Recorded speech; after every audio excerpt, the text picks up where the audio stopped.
Hello there, I'm Jan from JB Crafts and I'm back today with another tutorial for my channel. So thank you for joining me. Today we're actually just going to do something a little bit fun on the card today. So I've chosen these cute little owl guys and I've made my own aperture here to put them in. And I thought we'd dig out some of the buttons today.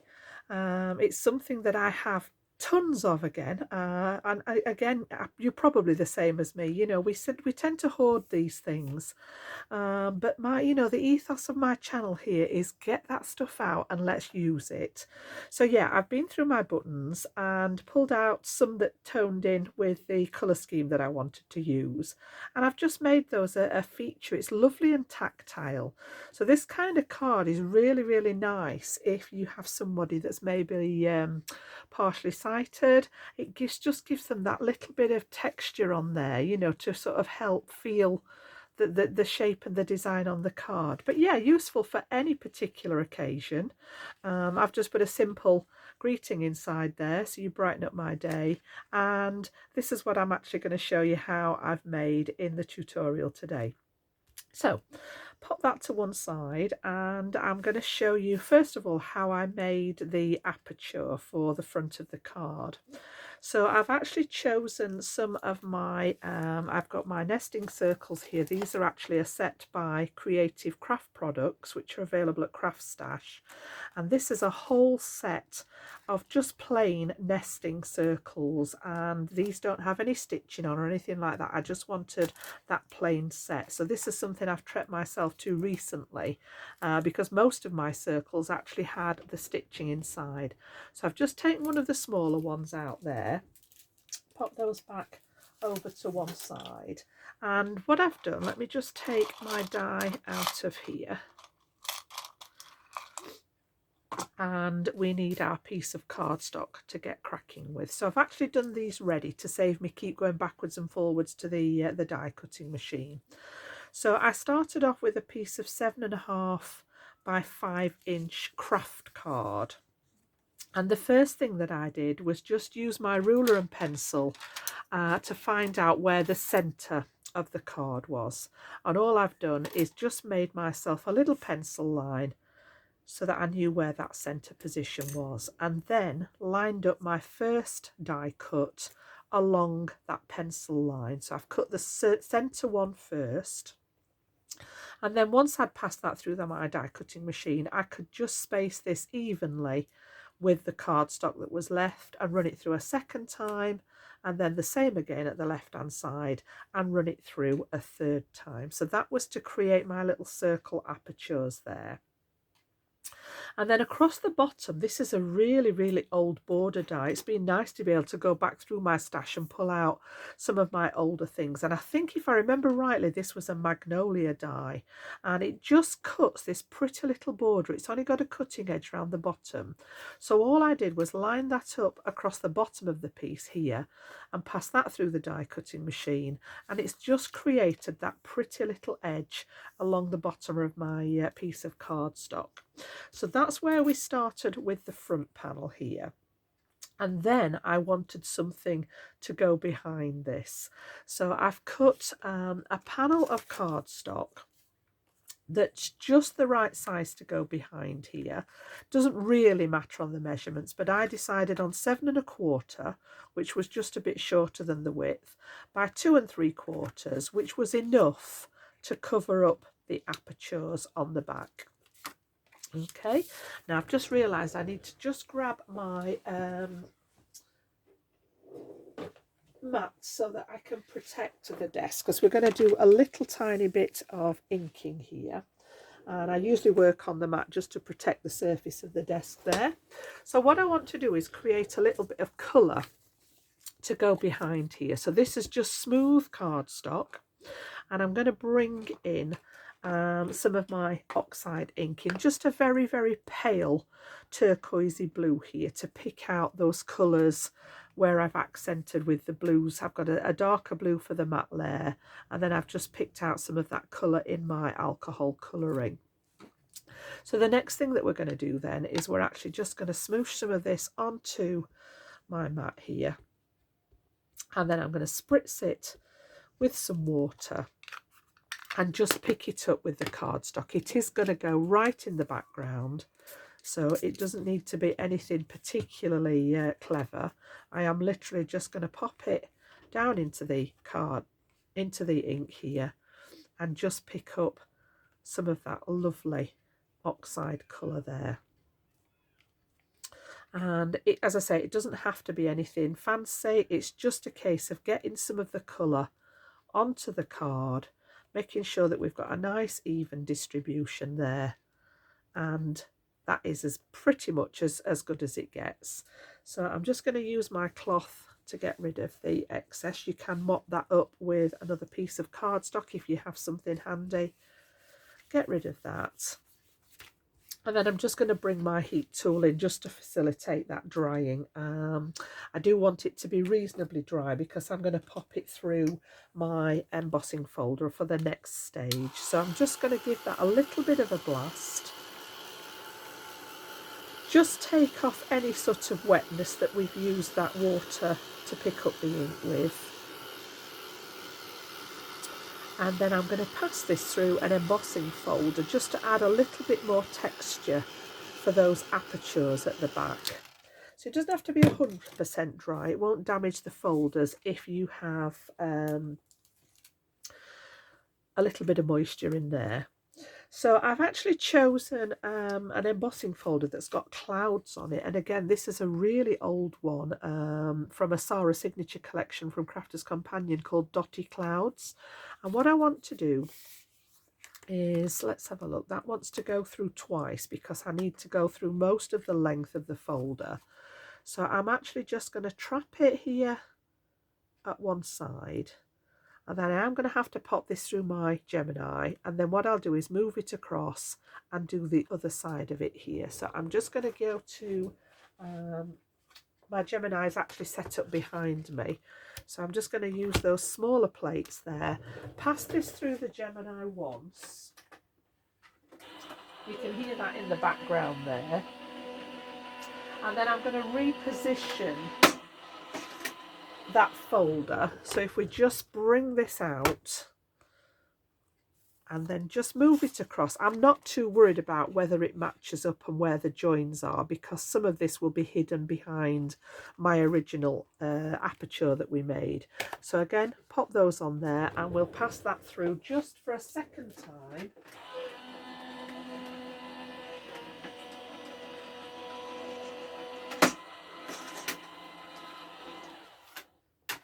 And that has created now a really pretty, it's very, very difficult to see. I'm going to highlight it in a second so that you can actually see that detail a little bit better. So again, I'm just going to use what's on my turquoise brush. I'm not going to bother re-inking it. It's just got some turquoise ink. And just brushing this over lightly will just highlight where those little clouds are so that we can actually see that embossed detail a little bit easier. So again, bringing it in from the sides there, making sure that we've caught it in all directions. And that's going to be my background piece. So we can move that one out of the way now. And you can just see we've got that detail now that's actually going to show through my little apertures here. And you can see where that join in the embossing folder is nicely hidden behind the apertures. So I'm just going to take my eraser now and take that line away from the front there. We don't need to keep that in now I've finished with it. Okay, and this one's going to go behind here. So just to bring in the other pieces for the card itself then, I've got some mats and layers, and I've got my card blank. So the card blank was made from a piece of 10" by 8 1/4. This is just my smooth white cardstock, and then I've scored it down the centre at 5 inches. It is a slightly larger card, so yeah, I might have to think about making an envelope for this one. It's not a standard size, but again, it all started out. I often start with my top element and work my way backwards to see where we're actually going to end up. And then I've just created a couple of mats and layers to go over this. I wanted the craft cardstock in the background, and this one measures 7 7/8 by 4 5/8, and we can pop that one down with a little bit of my favourite glue there, that all-purpose glue. The solvent-based glue is perfect for popping those mats and layers together. It eliminates any of that warping and ruckling that you get with a white PVA glue. So that one's just going to go directly on top of the card and wriggle that one into place. And then I've also brought in that lovely dark teal here for the next layer. And this one is 7 5/8 by 4 3/8. So I've just come down 1/4 of an inch so that we've got that nice 1/8 of an inch border showing all the way around. And again, I'm just going to stay with that same glue there, pop this on the back, and then we can get those mats and layers going at the ready. Those can be drying then while we move on to that next part of the card. So that one again is just going to nestle inside there to create that background. And then these two eventually will come over the top to create that last section of the card there.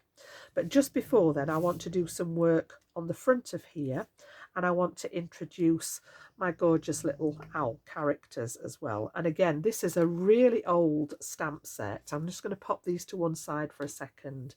This is one that I've had again for quite a long time, and it's one from Pink and Main.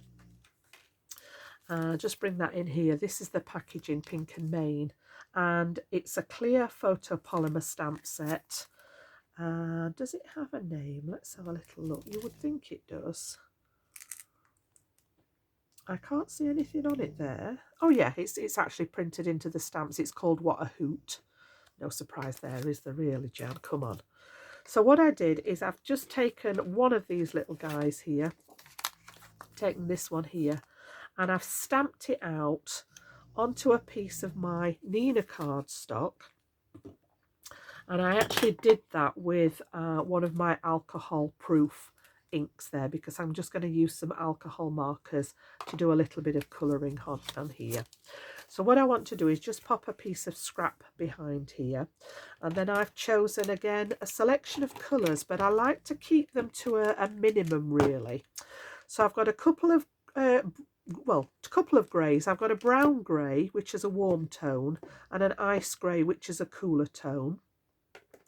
I've got a muted brown, and then I've got a couple of shades of that lovely tealy turquoise colour. So those are the ones that I'm actually going to be working with. And I thought I'd just show you how I've actually coloured this little guy in here. And I have got some ready done, but just to show you a little bit how I use the markers. So these have 3 separate shades of the same colour in here. So this one is the brown grey, and I'm going to use this one first. I'm going to start off with the body, and again I'm just going to put a layer of that lightest shade into this area and literally saturate that area. Now I have put a little bit of scrap underneath my card because it does tend to bleed through, and that is normal with alcohol markers. Because of the level of saturation and the alcohol being wet to start off with, it will bleed through to the other side. And then I'm going to swap to the other end and bring in my darkest tone there, and just pop a little bit of shadow around where I think that needs to be here, like so. And then I'm going to come back to the mid-tone and just do little tiny circles as if I'm trying to smudge the edge of that darker line. So I haven't gone over the dark, I'm just sort of popping up to it with that nib to try and smudge it out. And then I'm going to come back to that lightest shade and do the same over the mid-tone there, and then leave that bit. And then we're going to come to the other side here and bring that same light tone into the other side of the body here. Make sure you've got a good saturation of colour there. So I usually go over it a couple of times with that lightest tone. Make sure you've got a really good amount of ink. And then we're going to flip to the dark one again. And I'm going to come under his hat, because the hat would actually be creating a little bit of a shadow. And then just round his body with that really dark one. And then just under the bottom of his wing there. And then come back through that colour family again. So the middle one, just to nudge that line there on both of those. And then back to that lightest tone again to just even it out. And then move on to the next bit. I'm going to use the same colour for his little feet, but I'm just going to use 2 shades this time, because this is a much smaller area. It's a lot more difficult to get that 3 pen blend in.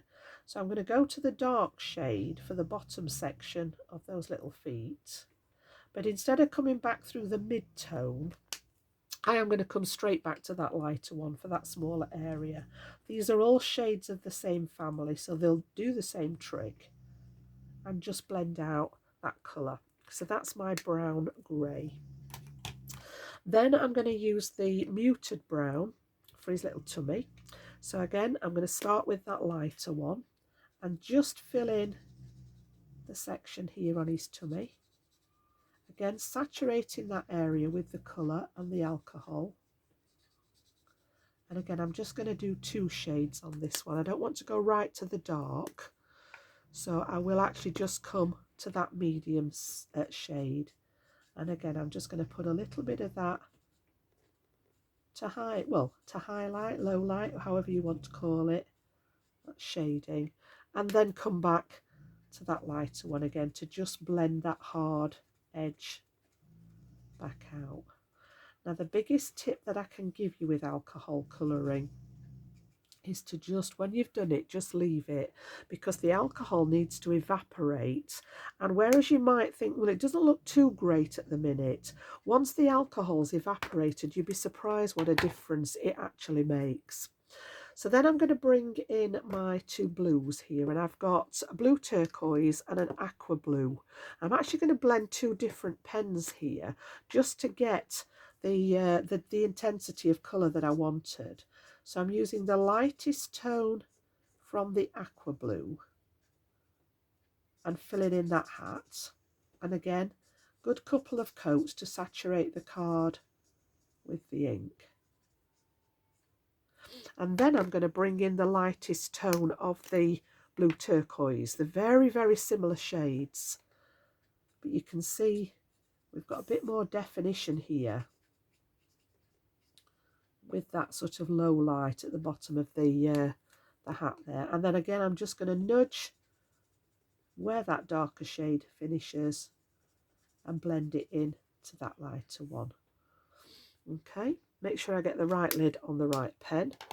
And then I'm going to come down to the medium tone of the darker one and just round the edge of where the hat is, just add that little bit of a darker tone there. And then finally, I've got my ice grey, and I'm going to use that for his little beak here. So the lightest one, just to fill in the beak. And then I'm also going to bring in my blender pen as well, which is just a clear alcohol. There is no colour in this one, it's just clear alcohol. And I want this bit to stay white, but just to give it a little bit of definition, I'm going to go around the bottom with the grey and then use the clear one. It's almost using it like an eraser, as if you're trying to rub away that grey. And what it does is just soften the edge, almost lets it bleed out into the space, but it gives you that hint of shadow. And I'm going to do the same again up here in his little sort of pom-pom, and just rub it with that clear one. And all that does, as I say, is sort of it almost fades it out into nothing, so it gives a suggestion that there's a bit of shadow there, but we don't actually have any, you know, colour definition. I'm also going to come in with the same light one and just do a second bit in the bottom of the beak. Once the alcohol's evaporated and it's dried, you can build up that shading with just one tone. So that's my little guy coloured in. And then what I did, I don't have any dies for this particular set, so I took my little snips here and cut out these little friends, just fussy cut them out with my scissors there. You can see I've got 3 of them there ready. And I used the slightly darker shade on one of the hats, just to add a little bit of difference in there. So that's where we've got to so far. And what I'm going to do with these, where I've got my pieces ready, is I want some of these popping out from behind the aperture like this. So we're just going to slide one either side inside the aperture, and then I'm going to have him sat on the front of it here. So we'll do that next. I'll pop the other layers to one side for a minute, and I'm just going to bring in my fine tip applicator here, and the darkest one of the 3 is going to sit in the center. So I just want a tiny little bit of glue on that edge there, and I'm going to pop him right in the middle, just overlapping the edge of that aperture. And then these 2 I want to tuck inside. So again, I'm going to do along the edge of it, but on the front this time. So just a little bit of that glue on here, and then I'm going to tuck this inside and have this wing sort of peeking out of the gap there, and pop that one in place. And then I'm going to do the same at this side. So again, I'm going to go the other way, so across the bottom and up onto that wing, and he's going to pop through this side. And again, we're just going to lift that little wing so that he's sort of peeking through that way there. So that one's overlapping. Just a little bit of fun there. We've got that one in place. So you can see where we're heading with it now. So when we pop that over those little clouds that we made now, they've got a nice little background behind them. So we'll get all that stuck together, and then we can do the embellishing with the buttons. So this one is going to go straight onto my background. So I'm just going to bring my tape runner out here for that, and just apply a little bit of double-sided tape onto here. And then make sure that my clouds are the right way up. And I want that to be sort of almost up at the top, not quite. Just to make sure that we've got plenty of room there. And then this one's going to go right over the top with just a tiny little blue border around the outside there. So I'm going to go back to my all-purpose glue for this one and put this all over the back of that craft card to seal it.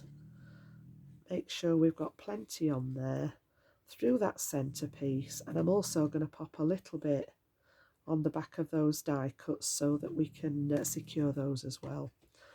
So again, this one's just going to lay right over the top like so.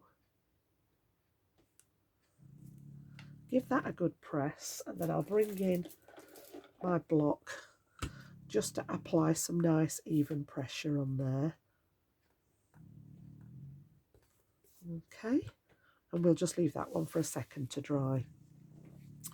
So what I've got next, again, I went through my my buttons. I've got different colours, you know, I have got tons of them. I've got a whole box of them. So that was the neutral shades, and then I've got some sort of blues and turquoises going on here, and just pulled out a set that fit what I wanted to do here.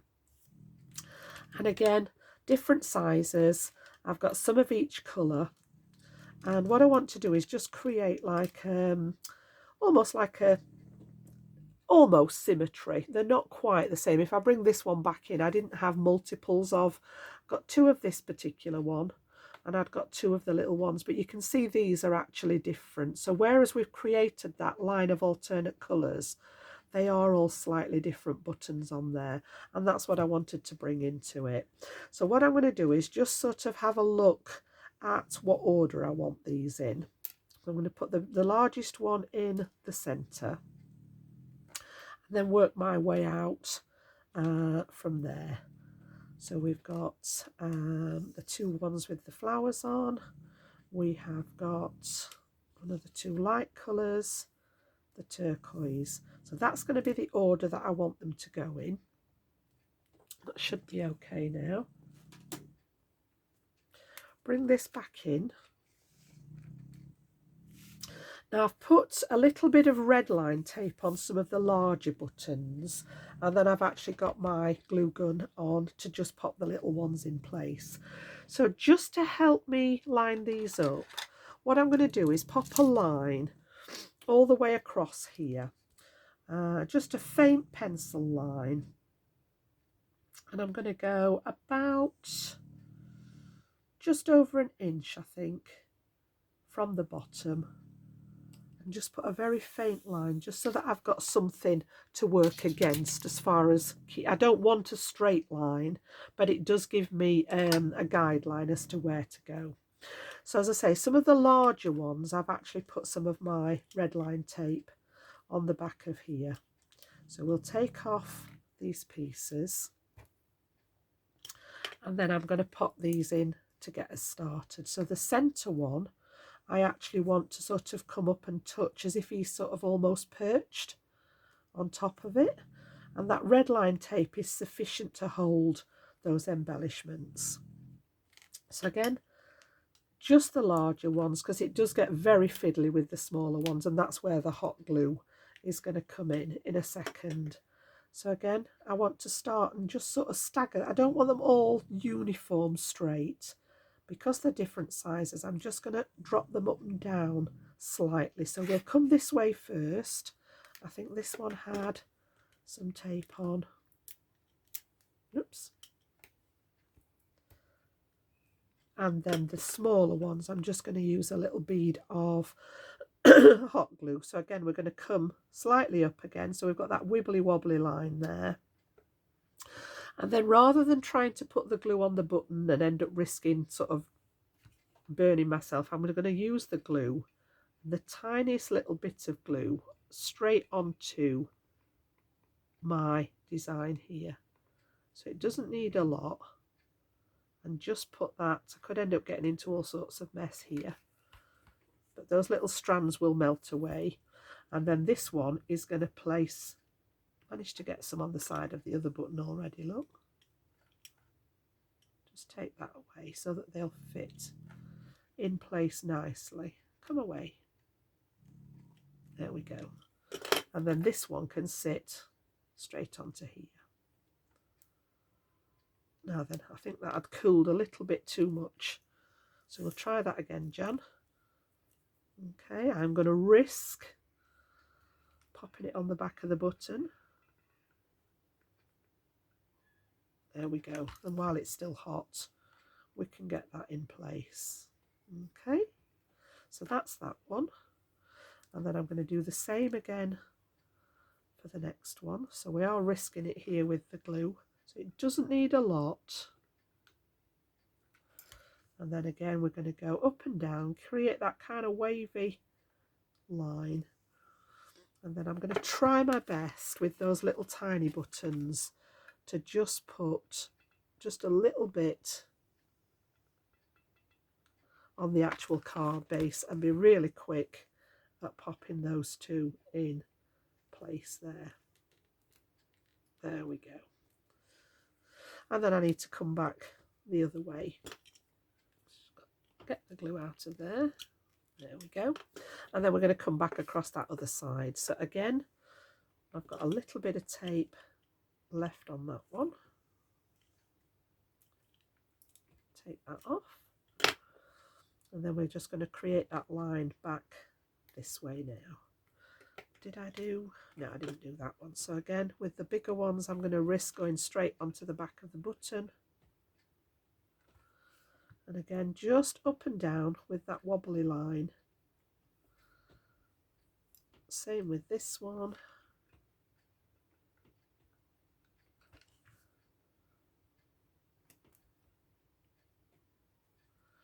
And then when I get to the smaller ones, think we've actually gone a little bit that way, but we should be okay. I'm going to go with 1, 2, 3, and then get those on before that glue starts to dry. So 1, 2, yeah, I've actually gone a little bit that way, but you get the idea of it. That one's overhanging a little bit. That one doesn't quite reach the edge, but you get the hang of where I was going with it there. So let's pop that to one side now. We can move that hot glue out of the way so that it doesn't do any damage. And then the last thing that I want to do on there is just bring in my sentiment. And this is from that same sentiment set. It seemed to make sense to use that on the front. So I've just stamped out the What a Hoot, which is lovely, just on a little bit of scrap card. And I'm going to use my fine tip applicator there to add a bit of glue. And then we can pop this one. And I was sort of like, whereabouts do we go with this? But ended up with it just over. I didn't really want to cover much of the design up, but just over that left-hand side, like that. And then just to finish it off, as if there's not enough going on here, I just wanted to balance that sentiment out. So again, just brought in some of my little shinies, and I'm just going to grab a couple and we'll pop those just to balance out the sentiment. So I'm just going to pop a couple of those in that top corner there, and that will offset my sentiment on that side. So just pop those over and use my little pickup tool there to pop those in place. So we've just got a balance there, and you've got that beautiful line going across the bottom there. So you can see where we've gone with him. And then the last thing that I did, just as a final finish, was I've got a black glaze pen here. These are by Sakura. And all I'm going to do is go over their little eyes with the glaze. So it will darken them up a bit, and you'll get a lovely, nice little shiny finish on them when it dries. So again, I do this quite often with the cute animal kind of stamp sets here. So just over where it's stamped, and then walk away, because that needs to dry. Don't be tempted to try and pick it up and end up with your fingers and thumbs in there. So again, you can see we've got the one that I did originally. I'm going to move the wet one so that I don't end up with my fingers in it. But I don't know whether the camera will pick it up or not, but they've just got a nice little tiny glaze just to finish it off on their eyes. And then I did add my sentiment there on the inside. So what a hoot, you brighten up my day. So really nice, any occasion kind of card. I think it would do for male or female. Again, you know, tempted to sort of go along that pink route and get the pink buttons out, but I did steal myself today. Yeah, so really like it, really enjoyed making this one. It was just a bit of fun, something a bit different. I think on this one I did actually pop that top layer up on a bit of foam. On the sample I've just done, I stuck it flat, so these guys are just throwing a little bit of shadow into the back of that design where we did the clouds in the background. So yeah, that's my card for today. I hope you've enjoyed the tutorial. If you did, please give it a thumbs up and consider subscribing to the channel if you haven't done so already. And again, if you do have a go at this, let me know. Pop along to my Facebook page at JB Crafts. I know a lot of you sort of keep showing me the photos that you of the things that you've been crafting along with. Love to see them. I do try and sort of reply to any that are popping up there. So yeah, so for now I will see you for my next tutorial very soon, and all there is left to say is bye for now.